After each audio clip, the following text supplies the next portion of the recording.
মালয়েশিয়ায় কর্মী পাঠানোর নামে প্রায় 22,500 কোটি টাকা লুট। প্রতিমন্ত্রী দায় চাপালেন বায়রার কাঁধে। প্রভাবশালীদের ছত্রছায়ায় লোপাট বলছেন বিশ্লেষকরা। এবার দুর্নীতি নিয়ে প্রতিমন্ত্রীর রোশানলের ডাক বিভাগ লোকসানে থাকায় সংস্থাটির গাড়ি জমি বেসরকারি খাতে ছেড়ে দেওয়ার ঘোষণা। জনগণকে স্বস্তি দিতেই উদ্যোগ।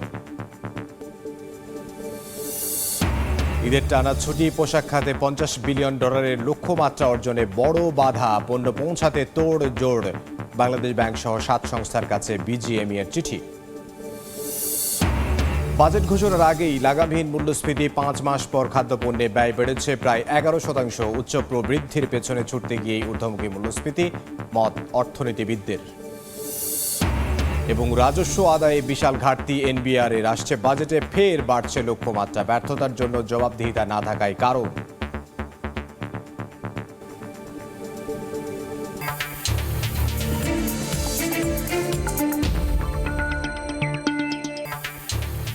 দেখছিলেন শিরোনাম। আমন্ত্রণ জানাচ্ছি দেশ ও দেশের বাইরের অর্থ ও বাণিজ্যের নানা খবর নিয়ে আমাদের নিয়মিত আয়োজন এ সময়ের বাণিজ্যে আপনাদের সঙ্গে আছি আমি ইমদাদুল হক।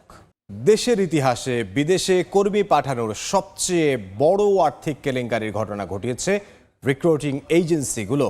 কর্মী পাঠানোর নামে সিন্ডিকেটের মাধ্যমে লুট করেছে 22,500 কোটি টাকা। অন্যদিকে 1,000 কোটি খরচ করেও 17,000 মানুষ যেতেই পারেননি মালয়েশিয়ায়।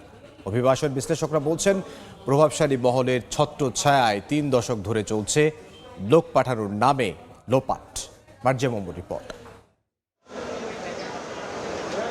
মালয়েশিয়া সরকারের সঙ্গে চুক্তি অনুযায়ী 31 মে পর্যন্ত দেশটিতে 5,26,676 জন বাংলাদেশি কর্মীকে পাঠানোর অনুমতি দেয়া হয়। কিন্তু বাংলাদেশ জনশক্তি কর্মসংস্থান ও প্রশিক্ষণ ব্যুরো বিএমইটি ছাড়পত্র দেয় প্রায় 4,94,642 জনকে। অজ্ঞাত কারণে বাদ দেয়া হয় 32,000 কর্মীকে। কথা ছিল জনপ্রতি 78,990 টাকা করে দেবেন কর্মীরা। এই খরচের ভেতরে আছে পাসপোর্ট খরচ, স্বাস্থ্য পরীক্ষা, নিবন্ধন ফি, কল্যাণ ফি, বীমা, স্মার্ট কার্ড ফি ও সংশ্লিষ্ট রিক্রুটিং এজেন্সির সার্ভিস চার্জ। 15টি খাতের খরচ বহন করবে নিয়োগকারী প্রতিষ্ঠান। এই অবস্থায় তালিকাভুক্ত 4,76,642 জনের কাছ থেকে সিন্ডিকেট করে মালয়েশিয়ার আমিনুর ও দেশের রিক্রুটিং এজেন্সিগুলো হাতিয়ে নেয় নির্ধারিত ফি বাদে গড়ে 5.5 লাখ টাকা করে, যার পরিমাণ দাঁড়ায় প্রায় 22,500 কোটি টাকা। এদিকে 933 কোটি টাকা খরচ করেও মালয়েশিয়া যেতে পারেননি প্রায় 17,000 অনুমতিপ্রাপ্ত কর্মী। লিস্ট তৈরি করে আমাদেরকে যদি দেয় তখন সেই অনুপাতে আমরা ফ্লাইটের ব্যবস্থা করব। বাইরে কোনো লিস্ট আমাদেরকে দেয় নাই। তবে অভিবাসন বিশ্লেষকরা বলছেন প্রতিমন্ত্রীর এমন বক্তব্য গ্রহণযোগ্য না। মূলত প্রভাবশালী মহলের ছত্রছায়ায় বারবার লোপাট হচ্ছে জনগণের কোটি কোটি টাকা। মালয়েশিয়ার এই যে পুরো সিস্টেমটা সফটওয়্যার যিনি নিয়ন্ত্রণ করেন, আমিন নামে এক ভদ্রলোক, যিনি মালয়েশিয়ান বাংলাদেশি, তিনি সেখানে আছেন এবং বাংলাদেশে একটি চক্র মিলে তাতে দুই দেশেরই প্রভাবশালী লোকজন। প্রবাসী কল্যাণ মন্ত্রণালয় যদি বলে বাইরে আমাকে তালিকা দেয়নি, এটি ভীষণ দুঃখজনক। কারণ যেই কর্মীরই অ্যাপ্রুভাল হয়েছে তাদের প্রত্যেকের নাম তালিকা বিএমইটির কাছেই আছে। কারণ একজন কর্মীও বিএমইটির বা মন্ত্রণালয়ের নিবন্ধন ছাড়া যেতে পারেনি। এগুলো বলা মানে আসলে নিজেদের দায় এড়ানো। অনিয়মের কথা স্বীকার করে বাইরা মহাসচিব জানান পুরো প্রক্রিয়ায় ছিল তদারকির অভাব। লোকজন যখন যেতে পারেনি আমরা তো দায়ভার কিছুটা নিতে হবে। আমরা বলতে আমাদের রিক্রুটিং এজেন্সি 18 সালে যখন বন্ধ করে তখন 52,000 ওয়ার্কার আমাদের যেতে পারেনি। যখনই কোনো ক্রাইসিস আসে, রাশ আসে, তখন এই এয়ারলাইন্সগুলো এই সুযোগটা নেয়। ঠিক এই ঘটনা তো তাই ঘটেছে। ডেফিনেটলি এইসব বিষয়গুলো তো বিবেচনা করতে হবে। 31 মে পর্যন্ত কর্মী পাঠানোর প্রক্রিয়ায় নিয়োজিত ছিল 101টি রিক্রুটিং এজেন্সি। 2018 সালে মানব পাচার ও 5,000 কোটি টাকার দুর্নীতির অভিযোগ এনে বাংলাদেশি কর্মীদের জন্য শ্রমবাজার বন্ধ করে মালয়েশিয়া সরকার। এরপর 2022 সালে আবারও শ্রমবাজার খুলে দেয় দেশটি। মার্জিয়া, সময় সংবাদ, ঢাকা। চলতি অর্থবছরের শেষ মুহূর্তে ঈদের টানা বন্ধ তৈরি পোশাক খাতে $50 বিলিয়ন লক্ষ্যমাত্রা অর্জনে বড় বাধা হয়ে দাঁড়িয়েছে। লক্ষ্য থেকে অন্তত $5 বিলিয়ন পিছিয়ে রয়েছে। এই অবস্থায় সময় মতো বিদেশি বায়ারদের কাছে পণ্য পৌঁছাতে বাংলাদেশ ব্যাংক, রাজস্ব বোর্ড সহ 7টি সংস্থার কাছে 7 ধরনের দাবি জানিয়ে চিঠি দিয়েছে বিজিএমইএ। শেখাউত্তিপুর ক্যামেরায় বিস্তারিত জানাচ্ছেন কমল দে। আর কয়েকদিন পরে শুরু হবে ঈদের দীর্ঘ বন্ধ। পবিত্র ঈদুল আজহায় দেশের অধিকাংশ গার্মেন্টস শ্রমিক 10 থেকে 15 দিন পর্যন্ত ছুটি ভোগ করেন। তাই ঈদের বন্ধ শুরু হওয়ার আগেই বিদেশি বায়ারদের কাছে পণ্য পৌঁছাতে তোড়জোড় চলছে দেশের প্রতিটি গার্মেন্টস কারখানায়। সবকিছু যদি ব্যক্তি বিশেষের মতো যদি বন্ধ, যদি 10 দিন বন্ধ রাখে আমাদের ফ্যাক্টরিগুলোর মতো বা অন্যান্য ইন্ডাস্ট্রিগুলোর মতো যদি বন্ধ রাখে, তাহলে কিন্তু আমরা এক্সপোর্টটা করতে পারবো না। এই অবস্থায় ঈদের বন্ধে বাংলাদেশ ব্যাংক ও চট্টগ্রাম কাস্টম হাউস সচল রাখতে চিঠি দিয়েছে জাতীয় রাজস্ব বোর্ডের কাছে। আর জাহাজ চলাচল সচল রাখতে নৌ পরিবহন মন্ত্রণালয় এবং শিপিং এজেন্ট অ্যাসোসিয়েশনের পাশাপাশি অফডক মালিকদের সংগঠন বিগডা এবং রপ্তানি উন্নয়ন ব্যুরোতে চিঠি দিয়েছে বিজিএমইএ। যাদের উপর আমরা ডিপেন্ডেন্ট ইম্পোর্ট এবং এক্সপোর্ট, সেজন্য সবাইকে আমরা চিঠি দিয়ে জানিয়ে দিয়েছি আমাদের এই সমস্যার কারণে আমরা যেন কোনো অবস্থাতে সরকারি ছুটি যেটা 3 দিন হয় সেটা যেন 3 দিনের পরিবর্তে অল্টারনেটিভ ওয়েতে তারা যেন চালু রাখে। এদিকে বিজিএমইএর দাবি অনুযায়ী ঈদের দিন ছাড়া বাকি বন্ধের দিনগুলোতে কাস্টম হাউস সহ বেসরকারি অফডক চালু রাখার সিদ্ধান্ত নিয়েছে চট্টগ্রাম কাস্টম হাউস। সকল অফডকগুলোতে কর্মরত যারা আছেন তাদের মধ্য থেকে এবং অন্যান্য দপ্তরে যারা অন্যান্য সেকশনে যারা কর্মরত আছেন তাদের মধ্য থেকে মুসলমান ব্যতীত অন্যান্য ধর্মাবলম্বী যারা আছেন তাদের একটা অফিস আদেশ করা হবে যাতে 24/7 আমদানি রপ্তানি কার্যক্রম সচল থাকে। ঈদের একটা দিন ব্যতীত বাকি আগের পরের দিনগুলো বিজেএমইএর অনুরোধে এবং আমরা অন্যান্য যে সরকারি প্রতিষ্ঠান আছে সংশ্লিষ্ট, যেমন চট্টগ্রাম বন্দর কাস্টম হাউস, তাদের সাথে মিল রেখে আমরা আমাদের কাজ খোলা রাখব। রাজধানী ঢাকা, গাজীপুর এবং নারায়ণগঞ্জে স্বতন্ত্র গার্মেন্টস রয়েছে 2100টি, আর চট্টগ্রামে কারখানা রয়েছে 464টি। ঢাকায় 33 লাখ এবং চট্টগ্রামে 11 লাখ শ্রমিক সরাসরি গার্মেন্টস কারখানায় কাজ করছে। এছাড়া দেশের 8টি ইপিজেডের 600 গার্মেন্টস কারখানায় আরও অন্তত 4 লাখ শ্রমিক রয়েছে। কাঁচামাল আমদানি থেকে শুরু করে তৈরি পোশাক বিদেশে রপ্তানির জন্য গুরুত্বপূর্ণ ভূমিকা রাখছে চট্টগ্রাম বন্দর কেন্দ্রিক 21টি অফডক। কোনো কারণে এই অফডক বন্ধ হলে বিপর্যয়ের কবলে পড়ে দেশের আমদানি রপ্তানি বাণিজ্য। আর তাই ঈদের বন্ধের সময় গার্মেন্টস সেক্টরকে সচল রাখতে এই অফডকগুলো চালু রাখার আহ্বান জানিয়েছে গার্মেন্টস ব্যবসায়ীদের সংগঠন বিজিএমইএ। চট্টগ্রামের ইসাক ব্রাদার্স থেকে কমল দে, সময় সংবাদ।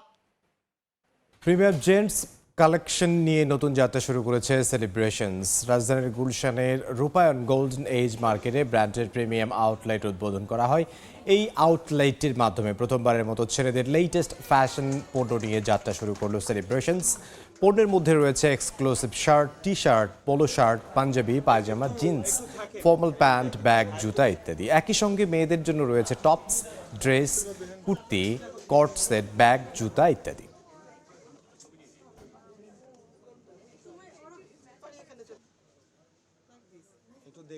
দেখেন একেবারে স্টেডি থাকলে ভালো লাগে।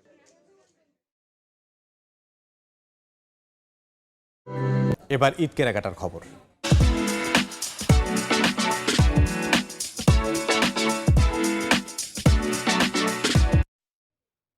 ঈদ উপলক্ষে নতুন করে সাজছে বিপণী বিতান। ঈদ উল ফিতরের মতো জাঁকজমক না হলেও উৎসবের আমেজে কমতি নেই। আনন্দ বাড়িয়ে দিতে ক্রেতাদের জন্য বিকাশের ক্যাশব্যাক অফার সহ বিভিন্ন পোশাকে 70% পর্যন্ত মূল্য ছাড় দিচ্ছে নামি দামি ব্র্যান্ডগুলো। বিপণী বিতানগুলোতে লেগেছে ঈদ উল আজহার আমেজ। রাজধানীতে পোশাক কেনাকাটায় চলছে মূল্য ছাড়ের ছড়াছড়ি। পাঞ্জাবি, 3 পিস, টি শার্টের চাহিদা বেশি, দাম ও মানেও আছে স্বস্তি।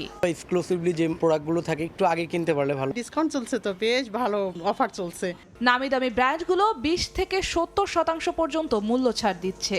আর বিকাশের মাধ্যমে পেমেন্টে আছে সর্বোচ্চ 300 টাকা পর্যন্ত ক্যাশব্যাক অফার। ফ্ল্যাট ডিসকাউন্ট দিচ্ছি অল প্রোডাক্টের উপর 20% এবং নির্দিষ্ট কিছু পোশাকের উপরে 50%, 30%। বিকাশের পক্ষ থেকে কাস্টমার প্রতিদিন একবার পারচেস করলে 100 টাকা পর্যন্ত ডিসকাউন্ট পাবে। এই ক্যাম্পেইন চলাকালীন পর্যন্ত সে সর্বোচ্চ 300 টাকা পাবে, প্রতিদিন 200 টাকা পর্যন্ত পাবে। ঈদের অল্প কয়েকদিন বাকি থাকলেও এখনও ক্রেতা সমাগম কম বলছেন বিক্রেতারা। কটনটাকে বেশি প্রাধান্য দেওয়া হয়েছে। অল ওভার নতুন নতুন অনেক প্রোডাক্ট আমাদের বিভিন্ন আউটলেট রয়েছে। ক্রেতা আশা রাখছি ঈদের আগে আর একটু ভালো পাবো। পাঞ্জাবির জন্য ব্র্যান্ড ভেদে গুনতে হচ্ছে 1200 থেকে 3500 টাকা পর্যন্ত। শাড়ি ডিজাইন ভেদে 1000 থেকে 12000 পর্যন্ত। ছোটদের পোশাকের দাম রয়েছে 500 থেকে 2500 টাকা পর্যন্ত। জিন্নাতারা যশোয়া, সময় সংবাদ, ঢাকা। এবার অনিয়ম নিয়ে মন্ত্রীর রোশানলে ডাক বিভাগ। বছরের পর বছর লোকসানে থাকা ডাক বিভাগের গাড়ি, সার্ভিস পয়েন্ট এমনকি জমি বেসরকারি খাতে ছেড়ে দেওয়ার ঘোষণা দিলেন জুনায়েদ আহমেদ পলক। এ সময় কর্মকর্তাদের অনিয়মের কারণে সাধারণ মানুষ প্রতারিত হচ্ছে বলে মন্তব্য করেন প্রতিমন্ত্রী। একজন মহিলার সারা জীবনের জমানো অর্থ সে জমা দিয়ে গেল, কিন্তু সেটা জমা না দিয়ে সে আত্মসাৎ করে ফেলল। এই ধরনের কিন্তু প্রতিনিয়ত অভিযোগটা আসছে। সম্প্রতি রাজশাহী তানোর পোস্ট অফিসে জমা রাখা 2 লাখ টাকার হদিস না পেয়ে আত্মহত্যার চেষ্টা করেন পারুল বেগম নামের এক নারী। ওই ঘটনার পর খোদ ডাক টেলিযোগাযোগ প্রতিমন্ত্রীর আলোচনায় উঠে এসেছে ডাক বিভাগের কর্মকর্তাদের নানা অনিয়ম অপকর্মের ফিরিস্তি। শুধু অনিয়ম অপকর্ম নয়, কর্মকর্তাদের অদক্ষতা ও অব্যবস্থাপনায় পড়ে আছে কোটি কোটি টাকার সার্ভিস ডেলিভারি গাড়ি। ডাক বিভাগের থাকা মোট 462টি গাড়ির মধ্যে 135টি অচল। এসব গাড়ি 7 দিনের মধ্যে ঠিক করে কাজে লাগাতে না পারলে বেসরকারি প্রতিষ্ঠানের হাতে ছেড়ে দেওয়া হবে। এছাড়া কাজে লাগানো যায়নি স্মার্ট সার্ভিস পয়েন্ট, এমনকি সারা দেশে থাকা মূল্যবান জমিও। এতে বছরে 700 কোটি টাকা লোকসান গুনছে ডাক বিভাগ। এ অবস্থায় ডাক বিভাগের গাড়ি, সার্ভিস পয়েন্ট, অব্যবহৃত জমি বেসরকারি খাতে ছেড়ে দেওয়ার ঘোষণা দিলেন জুনায়েদ আহমেদ পলক। বললেন, জুলাই থেকে শুরু হবে অ্যাকশন। হাজার হাজার কোটি টাকার ল্যান্ড এবং যে সিভিল ইনফ্রাস্ট্রাকচার আছে সেটা তো ফেলে রাখার কোনো মানে নাই। সরকারের টাকাও বিনিয়োগ করার দরকার নাই, বেসরকারি খাতে বিনিয়োগ করে সেখানে এই ব্যবসাটা করবে আমাদের সাথে, সেটা আর কি একটা রেভিনিউ শেয়ার করবে। শুধু সেবা বেসরকারীকরণ নয়, শুদ্ধি অভিযান চলবে কর্মকর্তাদের বিরুদ্ধেও। আসছে বাজেটে ডাক বিভাগের জন্য কোনো অর্থও চাইবেন না বলে জানান প্রতিমন্ত্রী। ব্যবসার তো আসলে একটা তাগিদ থাকতে হবে, কারণ সরকারি সংস্থা বেতন কমবেও না বাড়বেও না, তারা কিন্তু লাভের অংশও পাবে না। এই কারণে কিন্তু অনেক সময় সরকারের সংস্থাগুলো লাভজনক হয় না। এ সময় ডাক বিভাগের জন্য সরকার নতুন আইন করছে বলেও জানান জুনায়েদ আহমেদ পলক। তো এখন ফসল.com। শুভ খান, সময় সংবাদ, ঢাকা। রাজধানীর ওসমানী স্মৃতি মিলনায়তনে 4র্থ জাতীয় চা দিবসের অনুষ্ঠানে বক্তব্য রাখছেন প্রধানমন্ত্রী শেখ হাসিনা। সরাসরি যাচ্ছে সেখানে। নেতৃত্ব পান আওয়ামী লীগ সরকার গঠন করে হোসেন শহীদ সোহরাওয়ার্দীর নেতৃত্বে। সেই সময় বঙ্গবন্ধু শেখ মুজিব কিন্তু এই দেশে এই বাংলাদেশের যে সকল উৎপাদিত পণ্য বা যে সকল বাণিজ্যিক পণ্য, এখানে শিল্পায়ন, আজকে বিদ্যুৎ বোর্ড, পানি, সব কিছুর ব্যবস্থাটাই কিন্তু বঙ্গবন্ধু শেখ মুজিব তখন করেছিলেন। এবং সেই সময় সরকার গঠনের পর তিনি মন্ত্রিত্ব নিয়েছিলেন, এটা ঠিক, কিন্তু সাথে সাথে আওয়ামী লীগ দলটাকেও সুসংগঠিত করার দায়িত্বে তিনি ছিলেন।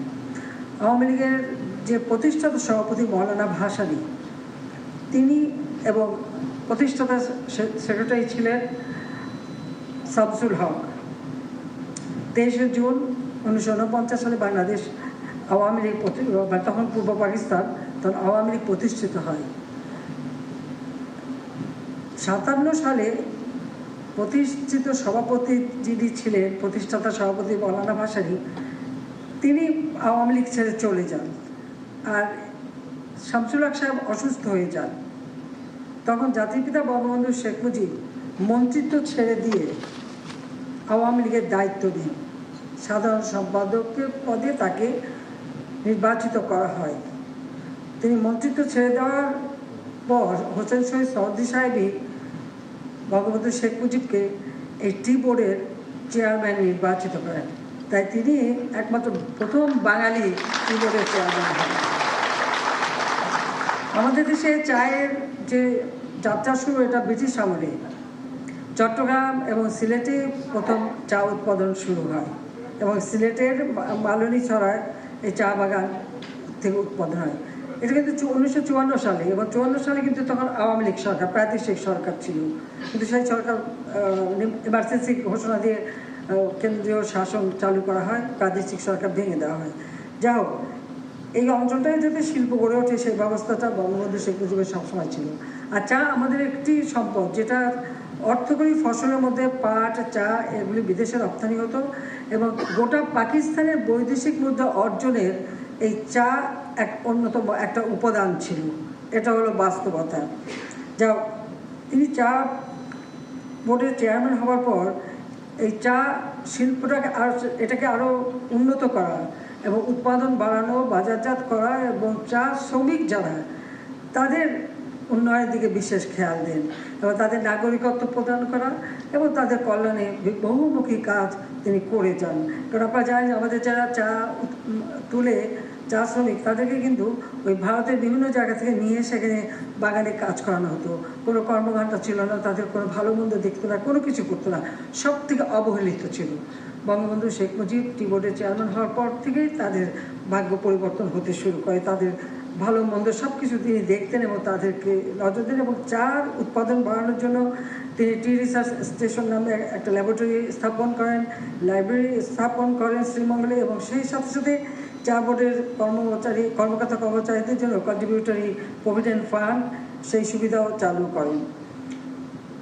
জাতির পিতা শমশেরনগর বাজারে 70 সালের নির্বাচনী প্রচারে যখন যান তখনও সেখানে শ্রমিকদের জন্য ভাষণ দেন এবং চা শ্রমিকদের কাছে আমরা কৃতজ্ঞ। তার কারণ এই যে জাতির পিতা বঙ্গবন্ধু শেখ মুজিব তাদের জন্য যা করে গেছেন তারা কিন্তু কোনোদিন তা ভোলেনি।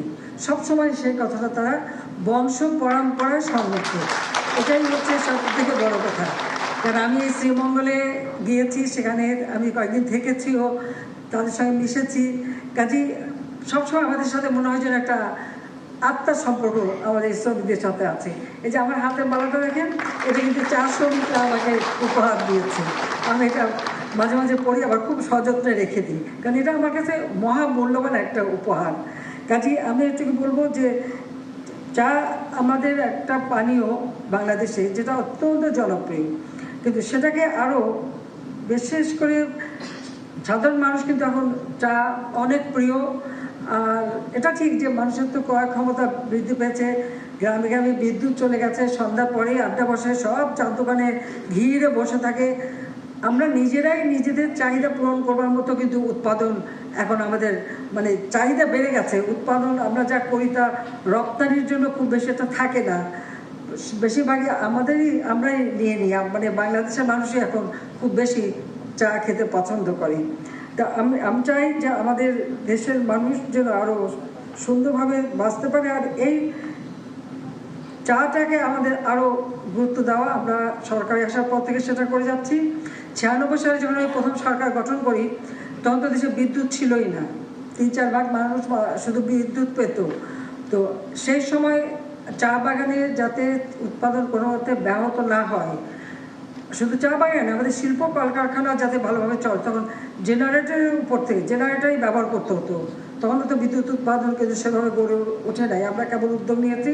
এবং আপনারা জানেন যে প্রথম বেসরকারি খাতে বিদ্যুৎ উৎপাদন কেন্দ্র এটা আমার হাত দিয়েই শুরু, আমরা সেটা যাত্রা শুরু করি। কারণ বিদ্যুৎ একটা জায়গার উন্নতি করতে হলে বিদ্যুৎ এবং যোগাযোগ খুবই দরকার। তো সেই সময় আমি জেনারেটরের উপর থেকে ট্যাক্স তুলে নিয়ে সহজভাবে যাতে কিনতে পারি সেই ব্যবস্থাটাও করে দিয়েছিলাম। আমরা সবসময় চাই আমাদের, এবং জাতির পিতা যে 1973 সালে টি রিসার্চ স্টেশন করেন সেটাকে পূর্ণাঙ্গ গবেষণা ইনস্টিটিউট হিসেবে আমরা প্রতিষ্ঠিত করে দিই। আর সেই সাথে সাথে আমরা আরেকটা কাজ করেছিলাম, সেটা আমি বলবো যে আমি যখন বিরোধী দলে ছিলাম, আসলে মিন্টু রোডে থাকতাম, সারা বাংলাদেশ ঘুরতাম। আমি পঞ্চগড়ে মিটিং করতে যেয়ে ওখানে আমরা একটা রাত ডাকবাংলাতে থাকি। তো সেই সময় আমি চলে গিয়েছিলাম বর্ডার দেখতে বাংলা বান্ধে। তো ওখানে কিছুদূর পর্যন্ত গাড়ি যায়, তারপর গাড়ি যায় না, তা পায়ে হেঁটে অনেক ভিতরে চলে যায়। সেই সময় ওখানে ভারতে একদিকে চা বাগান, কিন্তু আমাদের এদিকে কিছু নাই। আমি তখন বিরোধী দলের নেতা হলেও আমি ওখানে প্রশাসনের সঙ্গে কথা বলি। আমি ওখানে যে ডিসি তাকে বলেছিলাম যে ওরা যে ব্যাপারে ওইদিকে চা বাগান, তা আমাদের দিকে চা হয় না কেন, এখানে আমাদের চা করতে হবে। যা ওখানে একটা ঘটনা ঘটেছিল, যেহেতু আমাদের একটু সুবিধা ছিল, তোদের চা বাগান নিয়ে একটু সমস্যা ছিল, আমরা ছাড়া সে সমাধান হচ্ছিল না। তেমন যে সমাধান হবে যদি ওরা আমাদের চায়ের চারা দেয় তাহলে হবে। এবং ঠিকই ডিসি কিন্তু সেই কাজটা করেছিলেন এবং সেখানে একটা যিনি চা গাছও লাগান তার মানে আঙিনায়, এবং সেখান থেকে একটা টবে করে ওই গাছটা আমার কাছে মিন্ট রোডে নিয়েও আসে দেখাতে। এরপর আমরা যখন সরকারে আসি, আমি কাজী সাহেবকে ডাকলাম। তিনি খুব উদ্যোগী মানুষ ছিলেন, ওখানে আবার খাম্বা বানাতেন। ওখানে আপনারা জানেন যে তারেক জিয়ার খাম্বা কারখানা, আবার কাজী সাহেদেরও খাম্বা কারখানা। তা বললাম যে বিদ্যুৎ নাই, খাম্বা দিয়ে কী করবেন, আপনি এখন চা বানান। ওনার একটা গুণ ছিল, ওনাকে একটা কিছু ধরিয়ে দিতে হবে, দিলেই কিন্তু উনি কাজে লেগে যান। তো বলে আমাকে কী করতে হবে? বললাম যে আমি চাই এখানে চা বাগান হোক, কিন্তু আমি জানি যে সরকারিভাবে করলে হবে না, এটা বেসরকারিভাবেই করতে হবে এবং আপনাকে চা বাগান করতে হবে।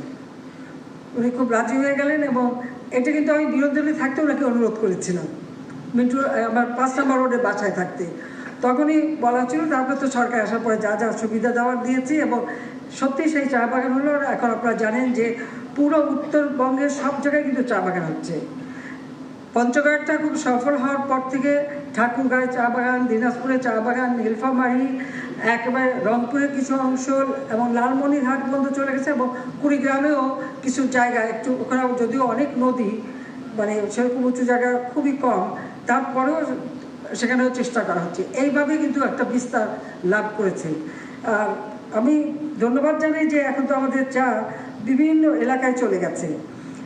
যেখানে আমাদের সামান্য কিছু চা উৎপাদন হতো, এখন আমরা তো চায়ের উৎপাদন বেড়েছে, আবার চা গ্রহণও তো বেড়ে গেছে। এটা হলো বাস্তব কথা। এর সাথে সামঞ্জস্য রেখেই আমাদের চলতে হবে। আর আমাদের এই উত্তরাঞ্চলে যে চা সম্ভাবনা দেখা দিয়েছে সেটা সম্প্রসারণ করা, সেটাকে আরও একটু যত্নবান হওয়া এবং কীভাবে আরও চা উৎপাদন করা যায় সে ব্যবস্থা করা। তাছাড়া চা বোর্ড, ক্ষুদ্র চাষিদের প্রযুক্তি সহায়তা, প্রশিক্ষণ, প্রণোদনা সামগ্রী বিতরণ সহ সব ধরনের সহায়তা দিয়ে যাচ্ছে। এবং পঞ্চগড়ের পাশাপাশি লালমনিরহাট জেলাতে চা বোর্ডের একটা স্থায়ী অফিসও নির্মাণ করা হয়েছে। এক সময় যে সব জায়গাগুলি মানে গোচারণ ভূমি ছিল, এখন সেখানে চায়ের বলতে পারেন এখন আর কিচেন গার্ডেন বলতে চায়ের খেতি হয়ে যাচ্ছে মানুষের। বিশেষ করে পঞ্চগড়ে তো আঙিনায় চা হচ্ছে, মানে তারা তরকারিও লাগান, সাথে সাথে চা গাছও লাগায়। আবার চা গাছের পাতা দিয়ে কিন্তু আবার আচারও করে। এটাও একটা সব রকম তৈরি করে আমাকে দিয়েছে, টেস্ট করে দেখেছি, নানা ধরনের ওই শাকের মতো করেও খায়, অনেক কিছুই করে তারা।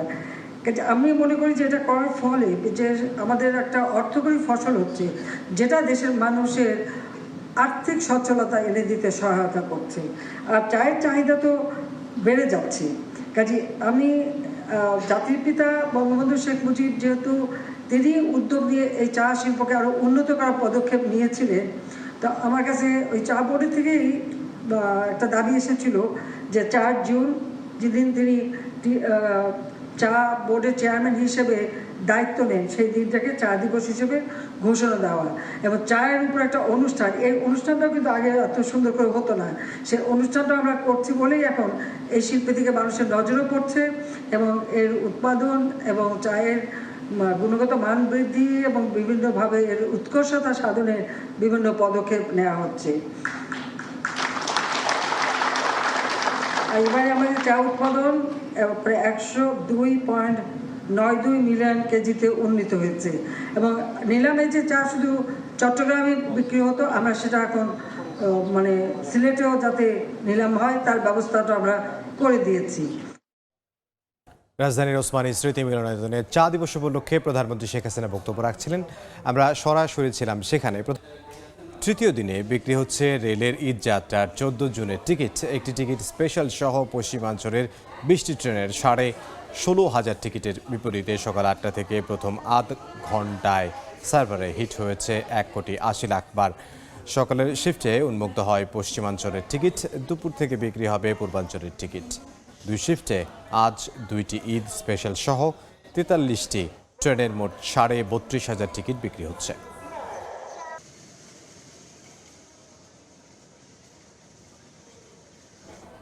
এ পর্যায়ে শীর্ষ সংবাদগুলো জানিয়ে দিচ্ছি আরও একবার। মালয়েশিয়ায় কর্মী পাঠানোর নামে প্রায় 22,500 কোটি টাকা লুট। প্রতিমন্ত্রীর দায় চাপালেন বায়রার কাঁধে। প্রভাবশালীদের ছত্রছায়ায় লোপাট বলছেন বিশ্লেষকরা। এবার দুর্নীতি নিয়ে প্রতিমন্ত্রীর রোশানুলের ডাক বিভাগ লোকসানে থাকায় সংস্থাটির গাড়ি জমি বেসরকারি খাতে ছেড়ে দেওয়ার ঘোষণা। জনগণকে স্বস্তি দিতেই উদ্যোগ। এবং ঈদের টানা ছুটি পোশাক খাতে $50 বিলিয়ন লক্ষ্যমাত্রা অর্জনে বড় বাধা। পণ্য পৌঁছাতে তোড়জোড় বাংলাদেশ ব্যাংক সহ 7 সংস্থার কাছে বিজিএমই এর চিঠি।